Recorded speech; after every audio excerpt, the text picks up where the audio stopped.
mehānisms bija tāds, ka spēlētājiem bija aukla, kuras galā bija gredzens, to bija jāuzmalc uz pirksta, un virzot pa klaviatūru varēja vieglāk orientēties skaņas augstumos. Marteno savu instrumentu pirmo reizi demonstrēja Parīzes operā 1928. gadā, un tas ieguva šo nosaukumu Marteno viļņi, jo arī skaņa bija mazliet līdzīga termenvoksam un ļoti asociējās ar dažādiem fantastikas tēliem tajā laikā. Franču komponisti labprāt izmantoja viens otrs šo instrumentu. Andrē Jolivē ir komponējis šim instrumentam, un ļoti ievērojamais franču komponists Olivier Messiaens ir komponējis gan atsevišķus skaņdarbus Marteno viļņiem, gan arī šo instrumentu izmantojis savā simfonijā Turangalilā. Marteno viļņi ir uzbūvēti apmēram 500 eksemplāros, jo Moris Marteno saprata, ka tas nevar būt rūpniecisks ražojums, ka to ir jābūvē konkrēti katram pasūtītājam, muziķim, ka tas ir roku darbs.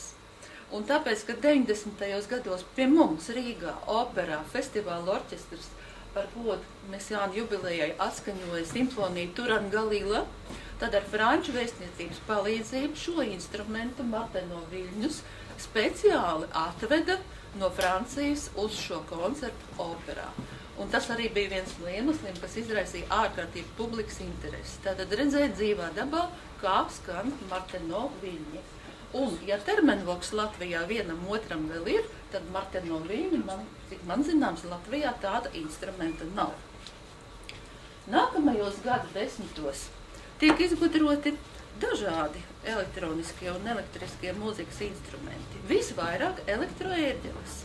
Daudzbalsīgi instrumenti, kuru skaņa ir līdzīga ērģeļu skaņai vai to imitē. Vienu no visveiksmīgākajiem paraugiem 1934. gadā izgudro amerikāņu inženieris pulksteņmeistars Laurens Hammonds, kuru mēs redzam attēlā pie savām ērģelēm. Un šīs ērģeles tā arī nosaukts par Hammonda ērģelēm. Šajā instrumentā izmantot elektromehāniskie ģeneratori, bet pastiprinātājā jau parādās elektronu lampas. Hammonda ērģeļu otrā paudze jau kļūst par tīri elektronisku instrumentu, bet jau paši pirmie paraugi ir ļoti bagāti ar dažādām skanējuma iespējām. Tremolo, vibrato, reverberācija un īpaši skaņas atsitieni veido specifisku, tikai šim instrumentam piemītošu kvazi-ērģeļu skanējumu. Un jādomā, ka tas ir bijis viens no iemesliem, kāpēc šis instruments ir iegūs ārkārtīgu popularitāti gan savā laika akadēmiskajā mūzikā, tur es nevarētu teikt to ārkārtīgi popularitāti, bet džeza mūzikā un roka mūzikā. Sākotnēji bija domāts šo instrumentu pielietot baznīcās, un esot pat bijis Ņujorkā noklausīšanās. Instrumentā ir priekšskara, viens ir īstās stabuļu ērģeles, otrs Hammonda ērģeles. Ekspertiem bijis jānosaka, kuras ir kuras. Tā kā viņi nav atšķīruši, jo Hammonda ērģeles var skanēt kā baznīcas ērģeles, tad ir akceptēts, ka šo instrumentu var laist ražošanā un izmantot baznīcās. Bet amerikāņu džeza mūziķi sāka šo instrumentu izmantot kā džeza instrumentu, un lai gan mums varbūt tas pirmajā brīdī šķiet tāds negaidīts pavērsiens, bet man ir jāatgādina to, ka Amerikā garīgā mūzika ietver milzīgā mērā gospeļu mūziku, kur muzicē nēģeri, un tā gospeļu mūzika pavisam tuvu stāv džeza mūzikai. Mēs par to varējām pārliecināties šovasar pasaules kora olimpiādē, paklausoties, kā dzied kori gospeļus. Nav nekāds brīnums, ka slavenie Amerikas džeza dziedātāji nāk pamatā no koriem baznīcās, kur viņi ir dziedājuši bērnībā. Līdzīgi arī ar šiem džeza pianistiem, kuri sāk spēlēt Hammonda ērģeles. Un par ievērojamāko Hammonda ērģeļu spēlētāju izvēršas tāds mūziķis Jimmijs Smits, kurš 50. gados veids pilnīgi apvērsumu šo ērģeļu spēlē. Viņš ieviesa daudzus no citiem džeza instrumentiem aizgūtas spēles paņēmienus, Hammonda ērģeļu spēlē, piemēram, staigājošo basu vai pasāžas labajai rokai, kuras viņš noskatīja no džēza pūšama instrumentiem, jo ar taustiņu instrumentiem tajā laikā neviens tā nespēlēja. Un, kad 1964. gadā Amerikas žurnālos ievies aptaujās kategorija labākais džēza ērģelnieks, tad laikā no 1964. līdz 2001. gadam nemainīgi pirmo vietu šeit ieņēma Džimijs Smits. Un arī gandrīz visas progresīvās rokgrupas ir izmantojušas šo Hammonda ērģeļu skanējumu, jo, protams, Hammonds šīs ērģeles pilnveidoja. Un labajā pusē mēs redzam jaunāku ērģeļu versiju, lai gan vispopulārākā ir Hammonds B3, bet tam pievienoja dažādi tipa skaļruņus, un tā kaste tur labajā pusē saucās Leslie Cabinet, kas ir īpaši veida skaļrunis, kas rada tā saucamo horus, tad vibrējošu skaņu. Un tieši tādā komplektācijā šīs Hammonda ērģeles gūst milzīgu popularitāti. Es vēlos piedāvāt jums paskatīties mazu video fragmentiņu, kur mēs redzēsim šo leģendāro džēza pianistu, jeb Hammonda ērģelnieku Džimiju Smitu, improvizējam pie ērģelēm, un pēc tam mēs redzēsim Keithu Emersonu, leģendārās rokgrupas Emersons, Lakes un Palmers dibinātājiem taustiņu instrumentālistu, kurš spēlēs daudziem, es domāju, atpazīstam melodiju.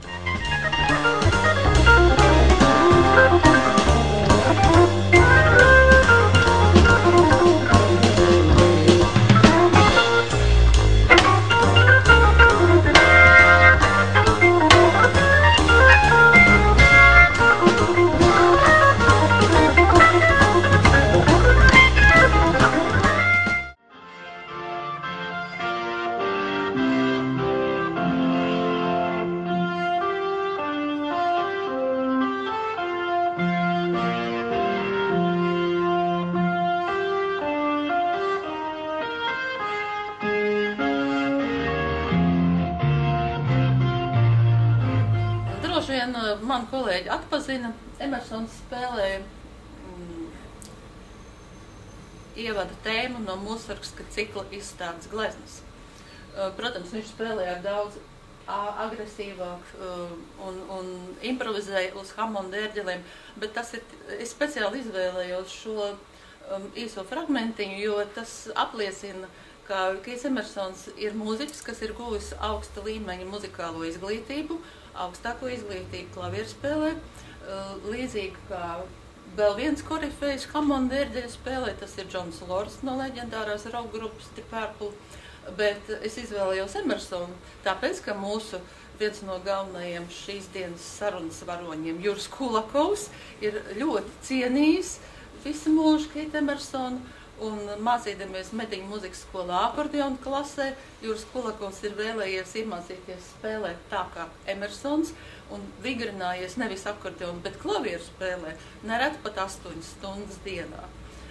Un kad mēs pievērsīsimies Kulakovu sintezatoram, tad mēs redzēsim, ka Jura Kulakovu sintezatoru spēle lielā mērā sasaucās ar Emersonu. Bet tālāk pievēršamies elektronisko mūzikas instrumentu attīstībai, un viens no cilvēkiem, kurš ir iegājis vēsturē, kā sintezatora izgudrotājs, ir amerikāņu inženieris un pulksteņmeistars Roberts Mūks. Es jau minēju, ka viņš savu karjeru, biznesu uzsāka ar termenvoks ražošanu, kur viņš nodibināja kompāniju kopā ar tēvu, un šos termenvoksus ražoja, jo viņš tos salika, uzrakstīja rakstu populārā žurnālā un radās ļoti daudz pieprasījumu pēc šī instrumenta. Bet viņš turpināja būvēt mūzikas instrumentus, konsultēdamies gan ar komponistiem, gan ar inženieriem, elektroniķiem, un viņam izdevās apvienot visus tā laika elektroniskos elementus viena instrumenta uzbūvē. Viņš atrod efektīvu sintezatoru uzbūves metodi, kas ļauj regulēt dažādus skaņu signālu parametrus, gan frekvenci, gan amplitūdu, gan modulācijas pakāpi, respektīvi dod iespēju skanējumu programmēt.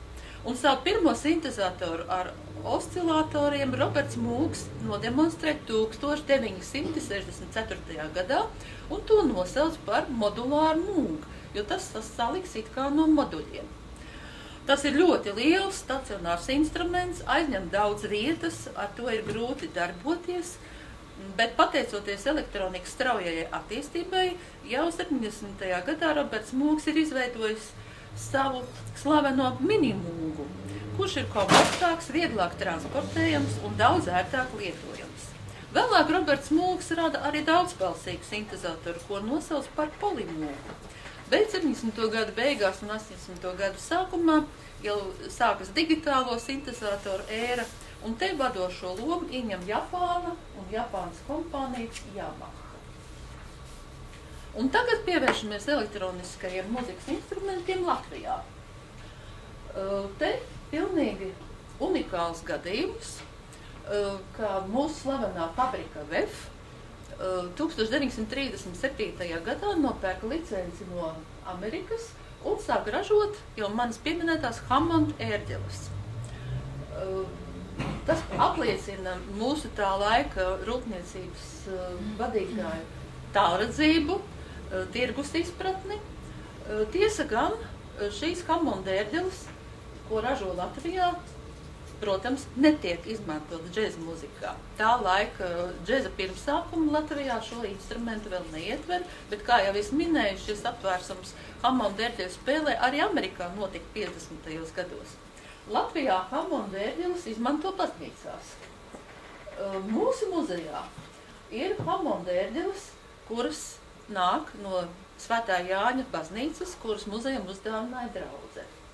Un šis ir ļoti vērtīgs mūsu muzeja krājuma priekšmets tieši ar šo vēsturisko kontekstu apliecinājumu, ka šīs ērģeles pie mums ir ražotas un ka šīs ērģeles pie mums ir bijušas izmantotas.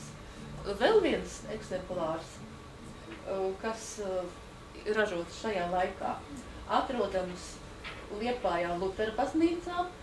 Šīs Hammond ērģeles 1937. gadā Liepājas Lutera baznīcai dāvinājis Kārlis Ulmans, par to liecina uzraksts šādas plāksnes veidā uz Lutera baznīcas ērģelēm. Jāpiebilst, ka šodien Latvijā Hammond ērģeles ir sastopamas, bet tieši dažādās skaņu ierakstu studijās. Viena no pirmajām studijām, kas lepojās ar to, ka ir savā aprīkojumā iegādājusies Hammond ērģeles, tā ir Radio SVH studija, kur iekārtojas izcilais skaņu režisors Andris Grīnbergs, bet arī mēs redzam internetā šādu tipu sludinājumu. Studija UBS, unikālā Baltijas skaņa, piedāvā saviem klientiem ar lepnumu leģendārās Hammond ērģeles ierakstiem. Mūsu muzejā elektroērģeles ir pārstāvētas arī kā priekšmets Prelūdija 2, un tas mums savukārt atsedz ļoti nozīmīgu lapusi mūzikas instrumentu būvē Latvijā, un tas ir saistīts ar Rīgas mūzikas instrumentu fabriku, kura dibināta pēc Otrā pasaules kara 1945. gadā, un visu mūsu priekšstatos visvairāk droši vien asociējas ar pianīniem Rīga, kas bija pamatprodukcija, taču mūzikas instrumentu fabrika 1967. gadā sāka ražot elektroērģeles, kas bija vienīgās visā Padomju Savienībā. Un ražoja arī elektroniskos sitam instrumentu komplektus, ražoja pastiprinātāju iekārtas un ražoja arī sintezators. Šīs ērģeles atšķiras no Hammond, atšķiras ar to, ka tās ir domātas tieši ērģeļu skanējuma imitācijai, un tad, kad šīs ērģeles sāka ražot, tās iegādājās diezgan daudz mūsu redzamie ērģelnieki, izmantoja tās, lai vingrinātos, un ir vēl šodien ērģelniekiem mājās ir šāds instruments, un tas atrodams arī skolās vai baznīcās, bet šis instruments, kas ir mūsu muzejā, ir piederējis ļoti izcilajam ērģelniekam Oļģertam Cintiņam, un šo instrumentu mums dāvinājis kolēģe Inese Žume. Runājot par Rīgas mūzikas instrumentu fabrikas devumu sintezatoru jomā, jāpiezīmē, ka tie sintezatori, kurus ražoja Rīgas mūzikas instrumentu fabrika, bija uz vietas konstruēti. Tā ir milzīga atšķirība no iepriekš minētā gadījuma, kad Vefs ražoja Hammond ērģeles, kur nopirka licenci un līdz ar to arī visas mikroshēmas. Rīgas mūzikas instrumentu fabrika ražoja dažādus sintezatorus. Populāri bija sintezatori ar nosaukumu Opus, bet arī vesela sērija ar nosaukumu TI un dažādiem cipariem, TI3, TI5. Mūsu muzeja krājumā pagājušajā vasarā nonāca kā dāvinājums šis sintezators TI5, kas ir analogais sintezators, un ja man būtu jānovērtē viņu tā laika kontekstā, tad es varbūt ieskicēšu 3 vārdos, ka tajā laikā jau mūsu muziķi vairāk sapņoja par tādiem sintezatoriem, kas ir ražoti ārzemēs, jo tie, kas tika ražoti mūsu Padomju Savienības teritorijā un arī Austrum Eiropas bloka valstīs, kā Jonikas, Vermonas un tam līdzīgi, vai Junesci, tie, protams, nebija līdzvērtīgi. Un tad mēs nonākam pie mūsu jaunieguvuma, pie šī sintezatora, kuru būvējis pēc Jura Kulakova pasūtījuma Vilnis Kazaks, kas strādājis Jura Kulakova grupā Pērkons par skaņu režisoru un vēlāk Imanta Kalniņa grupā Turaitis Roze par skaņu režisoru. Un par Pļaviņu mūgu viņi paši šo instrumentu nav saukuši, bet tā to ir nodēvējuši žurnālisti, un es pārtvēršu šo nosaukumu, jo vienā no slēdžu grupām vadošais slēdzis ir nosaukts Pļaviņu Hess turbīnas, un zem šīs slēdžas slēpjas skaņas ģeneratori. Tā kā, zinām, asociācija ar elektrostaciju varētu būt. Vilnis Kazaks pats nav vēlējies šos žargona valodā veidotos nosaukumus. Juris Kulakovs tomēr ir bijis pasūtītājs, un viņš teica vai no angliska vai latviska žargonā.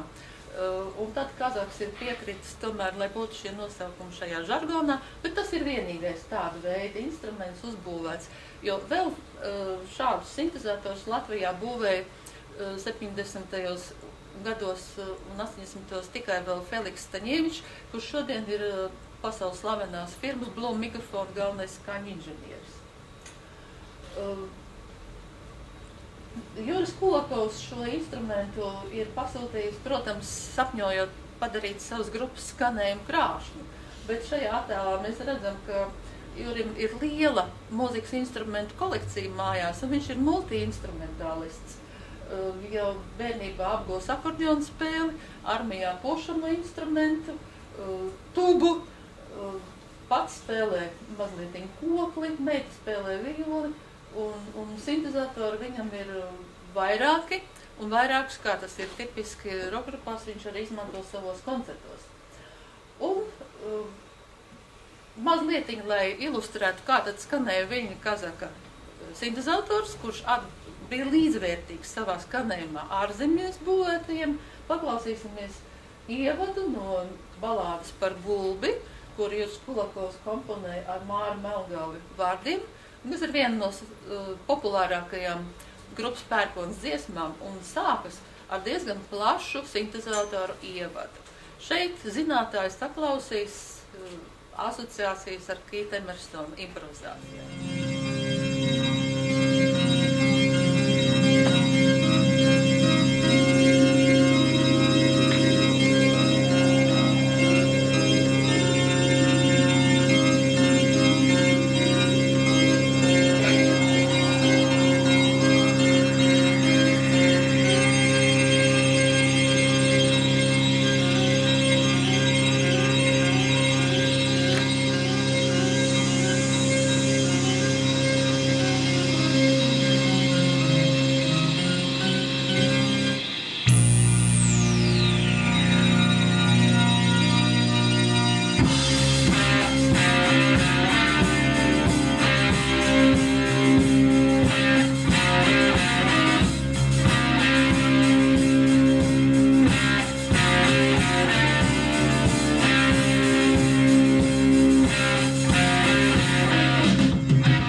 Nobeidzot savu uzstāšanos, es gribu dalīties ar dažiem secinājumiem.